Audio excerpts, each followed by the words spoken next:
آج کی اس ویڈیو کا تعلق آپ کی زندگی کے کچھ ایسے واقعات سے ہے جن کے بارے میں آپ جاننا چاہیں گے، جن کے بارے میں آپ کو علم ہونا نہایت ضروری ہے، جن سے آپ بے خبر ہوتے ہیں۔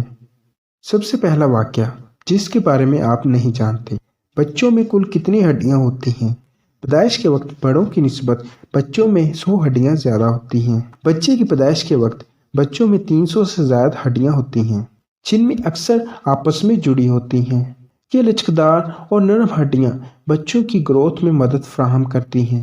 اس کے علاوہ یہ نرم اور لچکدار ہڈیاں انہیں برتھ کینال میں گزرنے میں مدد دیتی ہیں، اور وقت گزرنے کے ساتھ ساتھ یہ ہڈیاں ختم ہو جاتی ہیں اور صرف 206 ہڈیاں باقی رہ جاتی ہیں، جن کا علم آپ سب کو ہے۔ آج کا دوسرا واقعہ جس کے بارے میں آپ کو علم ہونا چاہیے وہ آئیفل ٹاور کے متعلق ہے۔ آئیفل ٹاور کی لمبائی گرمیوں میں 15 سینٹی میٹر کیوں بڑھ جاتی ہے؟ آئیفل ٹاور کی لمبائی بڑھنے کی کیا وجوہات ہو سکتی ہیں؟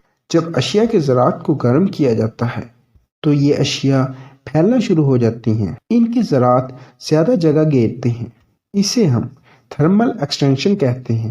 اسی طرح ٹھنڈا کرنے پر اشیاء سکڑ جاتی ہیں۔ یہی وجہ ہے کہ تھرمامیٹر میں موجود پارا ٹمپریچر کے ساتھ سکڑتا اور پھیلتا ہے۔ یہ اثر سولڈ اور لیکوڈ جیسے کہ لوہے اور میٹل میں ہوتا ہے، جس کی وجہ سے اشیاء یعنی چیزیں ٹمپریچر کے ساتھ پھیلتی اور سکڑتی ہیں۔ اسی وجہ سے بڑی بڑی بلڈنگز اور پلوں کے درمیان خالی جگہ چھوڑ دی جاتی ہے تاکہ پھیلنے پر پل ٹیڑھے نہ ہو جائیں۔ یہی وجہ ہے کہ آئیفل ٹاور، جو کہ فرانس کے شہر پیرس میں موجود ہے، گرمیوں کے دنوں میں 15 سینٹی میٹر تک بڑھ جاتا ہے اور اس کی لمبائی میں اضافہ ہو جاتا ہے۔ دنیا میں پائے جانے والے 20% آکسیجن صرف ایمیزون کے جنگلوں سے حاصل ہوتی ہے۔ ہماری فضا میں 78% نائٹروجن اور 21% آکسیجن اور باقی گیس سے موجود ہیں۔ زمین پر موجود جانداروں کو زندہ رہنے کے لیے آکسیجن کی ضرورت ہوتی ہے، پھر جاندار سانس لیتے ہیں اور کاربن ڈائی آکسائڈ ہوا میں چھوڑ دیتے ہیں۔ اللہ کا شکر ہے یہ پودے وہی کاربن ڈائی آکسائڈ استعمال کرتے ہیں اور خوراک میں اور انرجی میں تبدیل کر دیتے ہیں۔ اس کے ساتھ ساتھ پودے پھر آکسیجن بھی وافر مقدار میں چھوڑتے ہیں۔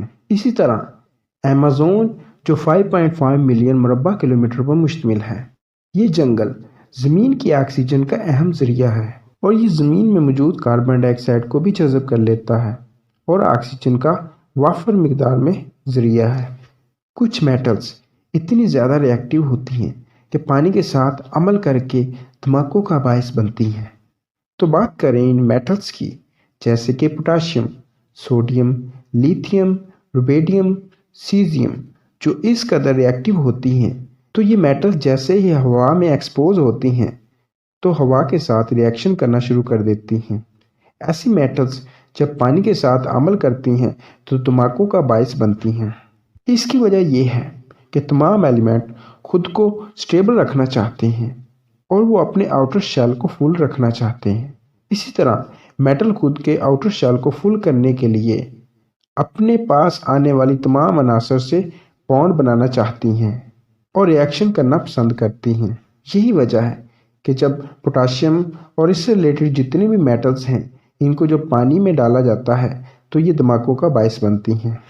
کیا آپ کو معلوم ہے کہ ایک چائے کے چمچ جتنے نیوٹران سٹار کا وزن 6 ارب ٹن ہو سکتا ہے؟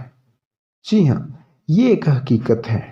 نیوٹران سٹار ایک بڑے ستارے کی باقیات ہوتا ہے جس کا ایندھن، انرجی اور گیسیں ختم ہو جاتی ہیں، تو یہ ختم ہوا ستارہ ایک سپر نووا کی شکل میں پھٹ جاتا ہے۔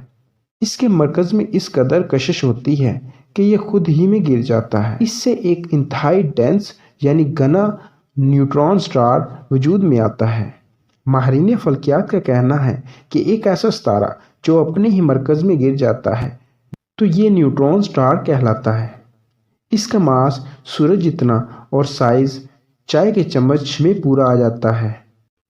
کائنات میں بہت سے اتنے بڑے بڑے سٹار ہیں جو سورج سے لاکھوں گنا بڑے ہیں۔ جب یہ نیوٹران سٹار بنتے ہیں تو ان کے چائے کے چمچ جتنے ماس کا وزن سورج کے وزن کے برابر ہوتا ہے۔